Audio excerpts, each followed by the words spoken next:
Today I'm going to be doing a review on the new Twilight Zone VR game that's out as of right now for the Quest 2 and PlayStation VR. It was developed by Pocket Money Games and then published by Fun Train. If the name Fun Train sounds familiar, it's because they published two other games. One of them loved, one of them not so much. So today we're going to see what category the Twilight Zone fits into. Included in the game are 3 original episodes. The first one is called Character Building, and it's about a really mean boss who ends up getting hunted by a digital version of himself. The second episode is called Terra Firma, and it's about life after an apocalyptic event. The last episode, and my personal favorite, is called Deadline Earth. It profiles the life of a science fiction writer after being abducted by aliens. Throughout the game, you run into invisible checkpoints and your game gets automatically saved. Once a chapter has been completed, you could return to it from the start screen if you wish. Now, I do have to say the game will probably be a lot better if you're familiar with the show, but even if you've never seen it before, this game could be a lot of fun. First, let's go over the graphics. Graphics could be hard to rate sometimes, especially when dealing with a standalone device like the Quest 2.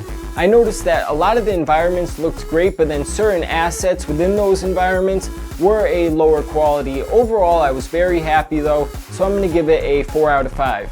Next up, we have the mechanics, which I'm going to give another 4 out of 5 to. You're playing the game as an average person, it's just unusual circumstances that you're in. So while there's no option for left-handed support, it's not really required because if you want to use your left hand, you just use it. There's also the expected comfort settings like seated or standing play or snap or smooth turning. Now let's talk about the replayability. When it comes to replayability, I'm only going to give it a 3 out of 5.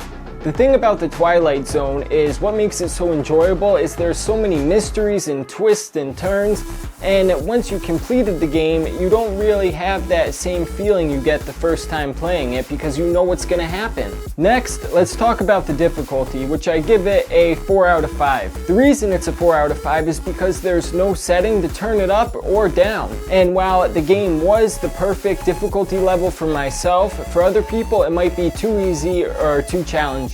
So just to give some final thoughts, I loved every second of this game. It's a great game. I was very immersed in the gameplay. I think it's exactly the type of game that VR is made for. However, if you're the type of person that could only afford a game like once every 6 months, I wouldn't necessarily recommend it for you because the lack of replayability. Now, I'm not saying that is the developer's fault. If you know the Twilight Zone, you know that the episodes are never as good a second time around. Once you know all the mystery, twists and turns and surprises, it's just not as captivating as the first time when you weren't expecting it. If you're anyone else though, I highly recommend you get this game. I had a ton of fun with it and I think you will too. Thank you so much for watching, and until next time, this is Andy's VR Reviews.